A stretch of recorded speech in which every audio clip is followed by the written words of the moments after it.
राष्ट्रवादी काँग्रेस शरद पवार गटाचे प्रदेशाध्यक्ष जयंत पाटील हे छत्रपती संभाजीनगर दौऱ्यावर आहेत।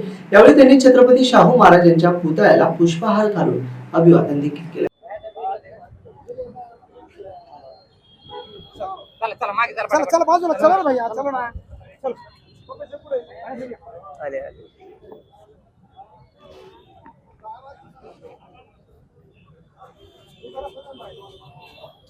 छत्रपती शाहू महाराजांचा विजय असो।